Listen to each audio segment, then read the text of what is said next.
I was sitting in Detective Maria Santos's office, my hands steady on the table between us, two pill bottles placed carefully in front of me. One bottle had my name on it, my prescription, my pharmacy. The other bottle looked identical. Same label, same pharmacy, same prescription number, but the pills inside were different. Detective Santos picked up the first bottle, examined it under her desk lamp, then opened it and shook out a few pills into her palm. Small white tablets. Then she opened the second bottle. Same small white tablets. To anyone else, they'd look identical. Mrs. Chun, walk me through this again. How did you figure out someone was switching your medication? I reached into my purse and pulled out a folder. Inside was a spreadsheet I'd created, tracking 3 months of data. Dates, times, symptoms, patterns. The kind of detailed documentation you learn to do when you've been an accountant for 40 years.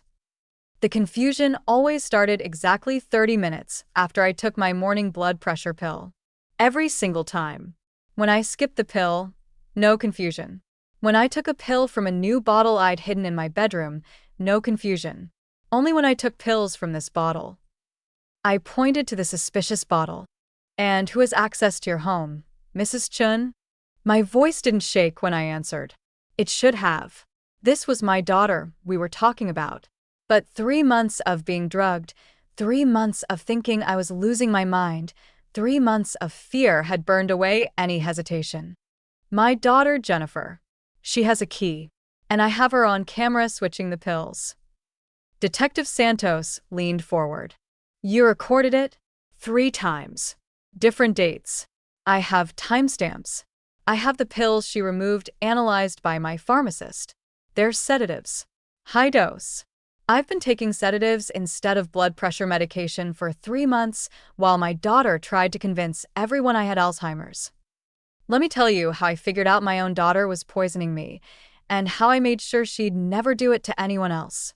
My name is Linda Chun. I'm 69 years old, and until 3 months ago, I would have told you my life was exactly what I wanted it to be. I'm a retired accountant. Worked for the same firm for 35 years, managing books for small businesses, keeping everything organized and accurate. Numbers make sense to me. Patterns make sense to me. I like order, routine, systems that work. My late husband Paul used to joke that I color-coded our spice rack alphabetically, and I kept a spreadsheet of our grocery shopping trends. He wasn't wrong. Paul died 2 years ago. Heart attack, sudden, the kind that doesn't give you warning or time to prepare. We'd been married for 43 years. The grief was enormous, but I'm practical. I mourned him, I adjusted to living alone, and I built a new routine that worked for my life now. Every morning at 7, I take my blood pressure medication with breakfast. I've had hypertension for 12 years, well controlled with a daily pill. Same medication, same dose, same time every day for over a decade. Then, I take my daily walk around the neighborhood, 2 miles, same route. I play bridge on Tuesday afternoons with 3 women I've known for 20 years. Book club on the first Thursday of every month. I manage my own finances, pay my own bills, keep my house exactly the way I like it. The house. That's where this really starts. Paul and I bought this house 40 years ago. Raised our daughter Jennifer here. Paid off the mortgage 15 years ago. It's a 3-bedroom in a neighborhood that's appreciated significantly. Last appraisal put it at $800,000. It's too big for one person. Everyone tells me that. But it's my home. It's where Paul and I built our life. It's where I'm comfortable. Jennifer has been suggesting I sell it for the past 6 months. Every Sunday when she comes for dinner, she brings it up in different ways. Mom, don't you think this house is too much for you to maintain? Mom, what if you fall and no one finds you for days? Mom, you could sell this place, move somewhere easier, have money left over. I've refused every time, politely but firmly. I'm 69, not 90. I can manage my own house. I don't need to move to assisted living or downsize or relocate closer to her. I'm fine exactly where I am, but Jennifer kept pushing. And about 8 months ago, I started noticing she was stressed about money. Her husband, Mark, lost his job.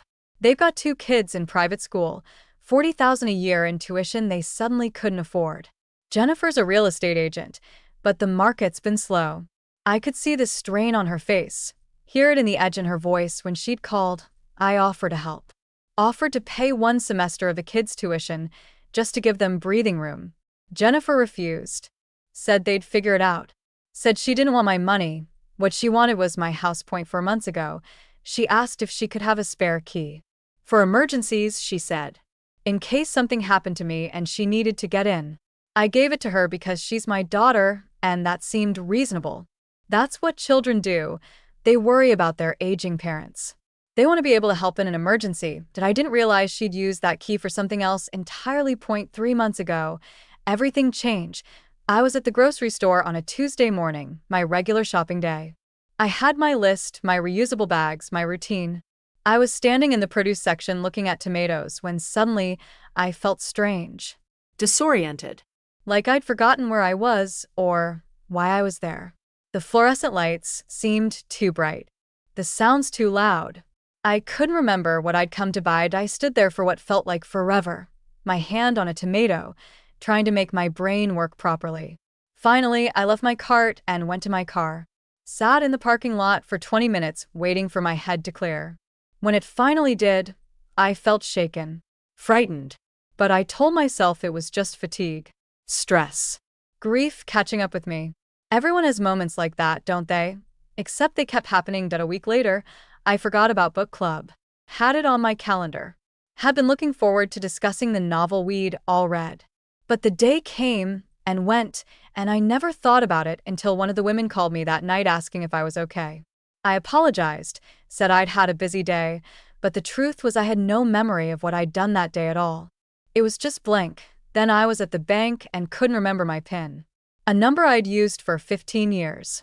Stood at the ATM, fingers hovering over the keypad, nothing coming to mind. Had to go inside and show ID to withdraw cash. Feeling humiliated and frightened, I started writing everything down. Lists everywhere. Reminders on my phone. Sticky notes on the bathroom mirror. Because I was terrified of forgetting something important. Terrified of what this might mean. When Jennifer came for Sunday dinner that week, she noticed immediately. "Mom, are you okay? You seem off." I told her about the episodes. The confusion. The memory gaps. Tried to keep my voice steady, but I was scared. Really scared. Jennifer's face shifted through several expressions, surprise, concern, and then something I couldn't quite read. "Mom, you need to see Dr. Park. Get checked out. This could be serious." She was right. It could be serious. It could be dementia. Alzheimer's. My worst fear, the thing that terrified me more than death, losing my mind, losing myself, becoming someone who couldn't manage their own life. I made an appointment with Dr. Park for the following week. Jennifer insisted on coming with me, on being there for the results. I was grateful. She was my daughter. She was helping. I didn't know yet that she was the reason I needed help in the first place. Dr. Rachel Park had been my physician for 15 years. She knew my medical history, knew I was sharp and organized, knew I managed my health carefully. When I told her about the confusion episodes, she took it seriously. She ran me through cognitive tests right there in her office. Asked me to remember 3 words and repeat them later. Asked me to draw a clock showing a specific time. Asked me to count backwards from 100 by 7s. I did all of it easily, perfectly. She tested my reflexes, my coordination, my memory. Everything came back normal. "Linda, I'm not seeing any signs of cognitive decline. Your mental function is excellent. But I want to run blood work just to rule out other causes, thyroid issues, vitamin deficiencies, anything metabolic that could cause confusion." The blood work came back normal too. Everything normal. My blood pressure was well controlled. My cholesterol was good. No signs of diabetes or thyroid problems or anything that would explain the episodes.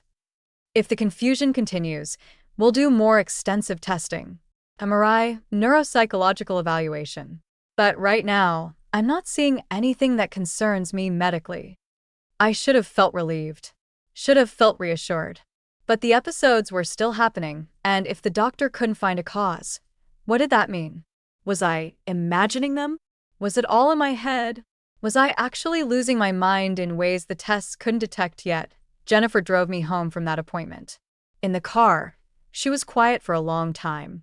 Then she said something that should have been comforting, but somehow wasn't. Mom, maybe you just need more support. More supervision. What if something happens and you're alone? Over the next month, the episodes got worse. More frequent. More severe. I'd find myself standing in my kitchen with no memory of going there. No idea what I'd intended to do. Just standing there, disoriented, waiting for my mind to catch up with my body. It would take 5, sometimes 10 minutes before clarity returned. I missed taking my morning pills twice because I couldn't remember if I'd already taken them or not. Stood at the bathroom counter staring at the pill bottles, unable to trust my own memory. Eventually started using a weekly pill organizer, the kind with compartments for each day, so I could see at a glance whether I'd taken that day's medication. Did I stop driving after I found myself at the bank one afternoon with no memory of getting in the car or deciding to go there? Just suddenly present in the parking lot, keys in my hand, not knowing how I'd arrived. That scared me more than anything. What if I'd been driving on the highway? What if I'd caused an accident? I called Jennifer and asked her to take me grocery shopping. Asked her to drive me to my Tuesday bridge game. Hated asking, hated needing help, but I was too frightened to drive myself anywhere. She came over more often. 3, sometimes 4 times a week. Always solicitous. Always helpful. Always suggesting, gently, that maybe I needed to think about next steps. Mom, what if you moved in with us? Just temporarily. Just until we figure out what's going on. Mom, I found this beautiful assisted living place. It's not a nursing home. It's independent living with support services available. Want to just look at the brochure? Mom, the house is a lot to manage. What if we listed it, just to see what offers came in? You don't have to decide anything right away. Every conversation circled back to the house. To moving. To selling. To me giving up my independence and my home and the life I'd built here. And every week, I felt a little less capable of resisting. A little more confused. A little more willing to consider that maybe she was right. Maybe I couldn't manage alone anymore. Maybe I needed help. Maybe I was declining in ways I couldn't see. The visual distortion started in week 7. I'd look at objects and they'd seem to shimmer or shift. The edges of things would blur. Doorways would seem narrower than they were. I'd reach for something and miss it by inches because my depth perception was wrong. Combined with the dizziness that came in waves, it made me feel like I was losing my grip on physical reality itself. Did I stop going to bridge? Stop going to book club? Stayed home most of the time because leaving the house felt dangerous. Jennifer brought me groceries, picked up my prescriptions, checked on me daily. She was being a good daughter. Attentive. Caring. Concerned. That I was grateful. I was also terrified. One morning in week 8, something happened that changed everything. That I took my morning blood pressure medication at 7 a.m., exactly on schedule. Had breakfast, toast and tea, same as always. Then sat at my kitchen table with a newspaper, trying to focus on the words that seemed to swim on the page. The confusion hit at 7:30. Right on schedule, though I didn't know it was a schedule yet. The familiar feeling of disorientation, of my mind disconnecting from my body. I sat very still, hands flat on the table, waiting for it to pass. It usually took 15 or 20 minutes. While I sat there, my eyes unfocused, I noticed the pill bottle on the counter. My blood pressure medication. The bottle I'd just opened to take my morning dose. Something about it looked wrong that I couldn't articulate what, exactly. But I'd been taking this medication for 12 years. Same prescription. Same pharmacy. Same bottle every month when I refilled. I knew what that bottle looked like the way you know what your own front door looks like, intimately without thinking about it. This bottle looked different. Slightly. The shade of the plastic wasn't quite right. The label seemed faded, though it shouldn't be. I just picked up this refill 2 weeks ago. I reached for it with shaking hands. Brought it close. Examined the label. Everything was correct. My name. My prescription number. My doctor's name. The pharmacy. The dosage. The refill date, but the bottle itself felt wrong in my hand. That I opened it. Looked at the pills inside. Small white tablets, same as always. Same size, same shape. But something in my accountant brain, the part of me that noticed when numbers were off by even a penny, that part was screaming that something was not right. I took one pill from the bottle, placed it carefully in a small envelope, wrote the date and time on it. I didn't know why I was doing this. Didn't have a coherent thought behind it. Just an instinct that told me to document, to preserve evidence, to create a record. Then I did something that would save my life. I got up, walked to my bedroom, and hid the pill bottle under my mattress. Went to the bathroom and found an old prescription bottle from 6 months ago. Same medication, expired, but the bottle was genuine. I filled it with vitamins that looked similar to my blood pressure pills. Put that decoy bottle on my bathroom counter where I always kept my medications. I didn't know yet what I was protecting against. Didn't understand what was happening. My mind was still too foggy from whatever that morning's pill had been, but some deep survival instinct was kicking in. Document. Preserve evidence. Create backups. Protect yourself. The next morning, I took a vitamin from the decoy bottle at my usual time. Sat at my kitchen table waiting for the confusion to hit. It didn't come. 7:30 passed. 8 o'clock. 8:30. My mind stayed clear. No disorientation. No visual distortions. No dizziness. I sat there until 9 o'clock, perfectly lucid, and felt something cold settle in my chest. It was the medication. It had always been the medication. Someone was poisoning me.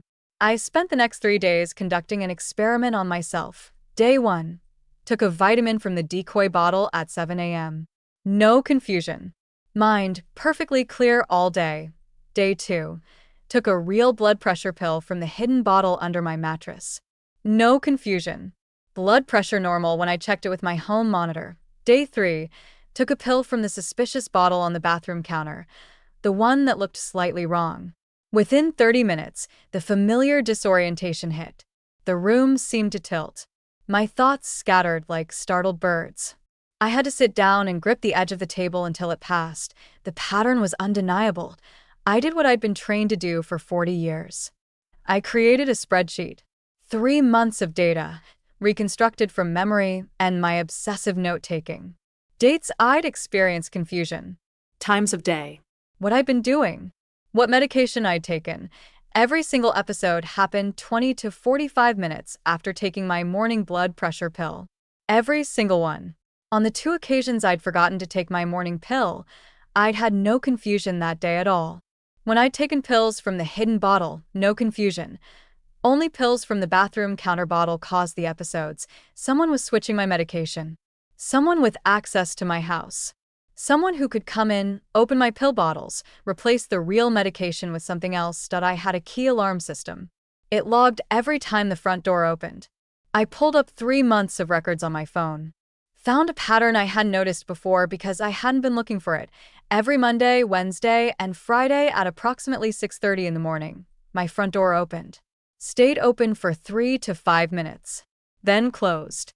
This happened on days I hadn't left the house early. Days I was still asleep at 6:30, someone was letting themselves in while I slept. I only knew one person who had a key, Jennifer. The realization made me physically ill. I sat at my kitchen table with my spreadsheet and my door logs and my hidden pill bottle, and I felt something break inside my chest. Not my heart exactly. Something deeper. Some fundamental belief that your children, no matter how flawed, would never actually hurt you, would never deliberately poison you, would never systematically destroy your mind and your health and your sense of self for their own benefit. But the data didn't lie. Numbers never lie. That's what I'd learned in 40 years of accounting. Follow the numbers. Trust the pattern. Believe the evidence. Jennifer had been switching my pills for 3 months. Since shortly after Mark lost his job. Since they'd started drowning in debt and desperate for money. Since I'd refused, repeatedly, to sell the house that would solve all their financial problems. If I seemed confused, declining, unable to manage alone, she could convince me to move. To sell.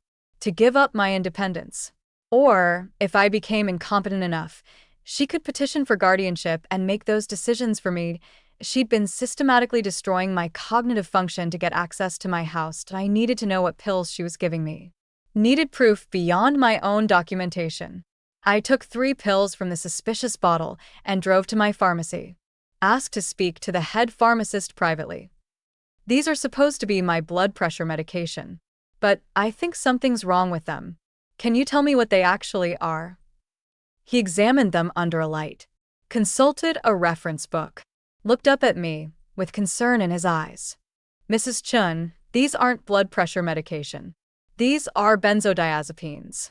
Anti-anxiety medication. Probably Xanax or something similar. High dose. What would happen if someone took these thinking they were blood pressure medication? You'd experience sedation, confusion, disorientation, dizziness, memory problems. And your blood pressure would go uncontrolled, which is extremely dangerous. How long have you been taking these? 3 months. His face went pale. Mrs. Chun, you need to see your doctor immediately. Your blood pressure has been untreated for 3 months. You're at serious risk for stroke, heart attack, kidney damage. This is a medical emergency. I thanked him and left. Drove home with hands that wanted to shake, but I wouldn't let them. I needed to stay calm. Needed to think clearly. Needed to decide what to do next, because I'd just confirmed that my daughter had been drugging me, giving me sedatives that caused all the confusion, all the memory loss, all the terror of losing my mind, while simultaneously denying me the blood pressure medication that was keeping me alive. She wasn't just trying to make me seem incompetent. She was risking my life. I went home and did something I never imagined I'd need to do. I went online and ordered 2 small security cameras, the kind that look like phone chargers that no one would notice sitting on a counter. They arrived in 2 days that I set one up in my kitchen, angled perfectly to capture my bathroom counter where I kept my pill bottles. I set the other one in my bedroom, aimed at the doorway. Both connected to an app on my phone that would record continuously and save the footage to the cloud. Then I put the suspicious pill bottle back on my bathroom counter, exactly where it always sat. Made it look completely normal, completely accessible, and I waited to see if my daughter would come back to poison me again, but I didn't have to wait long. 3 days after I installed the cameras, I reviewed the footage from Monday morning at 6:30 a.m. The front door opened. I watched the timestamp. 6:32 a.m. I'd been asleep in my bedroom, the way I always was at that hour. On the bedroom camera, you could see me in bed, motionless, completely unaware someone had entered my house. Stood on the kitchen camera, Jennifer came into frame. She moved quickly, efficiently, like someone who'd done this many times before. Went straight to the bathroom. I couldn't see her in the bathroom itself, but I could see her shadow, her movements through the doorway. She emerged 30 seconds later with my pill bottle in her hand. Came into the kitchen, set it on the counter directly in front of the camera. Opened it. Poured the pills into her palm, counting them. Then dumped them into her jacket pocket. Reached into her purse and pulled out a different bottle. Poured pills from that bottle into mine, counting carefully to match the number she'd taken. Closed my bottle. Put it back exactly where it had been. Checked the kitchen one more time to make sure everything looked undisturbed. Then left. The front door closed at 6:37 a.m. Total time in my house. 5 minutes that I sat at my kitchen table watching this footage at 10 in the morning, my coffee going cold in front of me, and I couldn't breathe properly. Seeing it was different from knowing it. Seeing my daughter's face, calm and focused, as she poisoned me. Seeing how practiced her movements were, how many times she must have done this to move with such confidence. That I watched the footage from Wednesday. Same thing. 6:31 a.m. entry. Pills switched. 6:36 a.m. exit, Friday. Same pattern. She came like clockwork. I saved all the footage to 3 different locations. Backed it up to the cloud, to an external hard drive, to a thumb drive I put in my safe deposit box at the bank. Took the suspicious pills to my pharmacist again and got a written statement identifying them as benzodiazepines, not blood pressure medication. Got a written statement from Dr. Park documenting my untreated hypertension and the serious health risks I'd been facing. Then I went to the police. Detective Maria Santos specialized in elder abuse cases. She was in her 40s, efficient and direct, and she listened to my entire story without interrupting. Watched all 3 videos of Jennifer switching my pills. Examined my spreadsheet of symptoms correlated with medication timing. Read the pharmacist's statement. Read Dr. Park's medical documentation. Mrs. Chun, this is serious. This is elder abuse, reckless endangerment, possibly attempted fraud if she was planning to use your condition to gain guardianship. We need to handle this carefully. What do you mean carefully? I mean, we need to catch her in the act with police present. We need to make the arrest clean and undeniable. Your video evidence is good, but defense lawyers can claim cameras were tampered with, footage was edited. If we catch her actually switching the pills with officers present, there's no defense. You want to set up a sting operation? Exactly. She comes every Monday, Wednesday, and Friday? 6:30 in the morning. Like clockwork. Then we'll be there Monday morning. We'll have officers outside. You'll give a signal when she's in the act and we'll move in. I felt something settle in my chest. Not quite relief. Something harder. Determination. There's something else you should know, I said. Jennifer's been pressuring me to move out of my house. To sell it. She and her husband are in serious financial trouble. I think that's why she's doing this. If I seem incompetent, confused, unable to manage alone, I'd either agree to sell or she could petition for guardianship and make that decision for me. Detective Santos made notes. Financial motive. That helps the case. Okay, Mrs. Chun. Keep your routine exactly normal. Don't let her know you suspect anything. Can you do that? Could I pretend everything was fine? Could I sit across from my daughter at Sunday dinner and make small talk while knowing she'd been drugging me for 3 months? Could I let her hug me goodbye while planning her arrest? Yes, I said. I can do that. Sunday dinner was the hardest thing I'd ever done. Jennifer came over at 5, the way she did every week. Brought a store-bought salad and a bottle of wine. Kissed my cheek. Asked how I was feeling. Any more confusion episodes, Mom? I'd been taking my real blood pressure medication all week from the hidden bottle. My mind was completely clear, but I couldn't let her know that. I lied. Nothing too bad. I think I'm getting used to it. Her eyes lit up just slightly. Just enough for me to see. Mom, have you thought any more about what we talked about? About maybe moving somewhere with more support? I have been thinking about it. Maybe you're right. Maybe this house is too much for me. She tried not to look excited. Tried to keep her face sympathetic and concerned. But I saw it. The flash of triumph. The relief. She thought she was winning. Really? You're considering it. The confusion is getting scary. I don't want to be alone if something happens. Maybe assisted living isn't such a bad idea. Oh, Mom. She reached across the table and squeezed my hand. I'm so glad you're being reasonable about this. We just want you safe. We'll start looking at places this week, okay? There's no rush, but let's just see what's out there. I smiled at her. Let her think she'd convinced me. Let her believe her plan was working. Okay, sweetheart. Let's look at some places.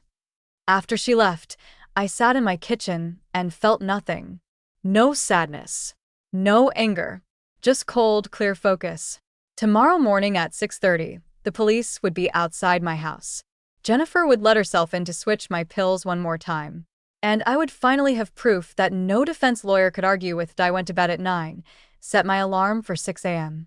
Lay in the dark thinking about all the years I'd been her mother. All the times I'd sacrificed for her, supported her, loved her unconditionally the way parents do. Wondering at what point she decided that love was worth less than $800,000. At what point my life had become an obstacle to her financial security. The alarm went off at 6.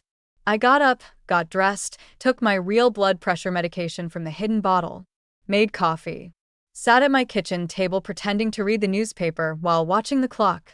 6:20. Detective Santos texted. In position. 2 unmarked cars. Ready when you are. 6:25. My phone connected to the camera feeds. I could watch in real time as Jennifer came through my door. 6:32. The front door opened. I sat very still. Heard footsteps moving through my house. Heard the bathroom door open. Watched my phone screen as Jennifer came into the kitchen frame, my pill bottle in her hand. She opened it. Started to pour the pills into her palm. I sent the text to Detective Santos. Now. 10 seconds later, there was a loud knock on my front door. Jennifer's head snapped up, pills still in her hand. my bottle open on the counter. Police. We have a warrant. Her face went white. She looked at the pills in her hand, at the open bottle, at the camera she'd never noticed sitting on my counter like an innocent phone charger. The door opened. Detective Santos and two uniformed officers came in. I stood up from my kitchen table where I'd been sitting the whole time, watching. Jennifer's eyes met mine. Saw me standing there, completely lucid, completely aware. Saw me fully present and sharp and not at all the confused, declining woman she'd been trying to create. Mom, don't. My voice was steady. Don't call me that right now. Detective Santos moved forward. Jennifer Chun, you're under arrest for elder abuse, reckless endangerment, and unlawful administration of medication. You have the right to remain silent. Jennifer was still holding my pills in one hand and hers in the other when they put the handcuffs on her.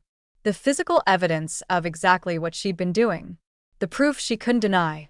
She tried anyway. Started talking fast, desperately, as they led her toward the door. Mom, I was just checking your pills. Making sure you'd taken them. I was trying to help.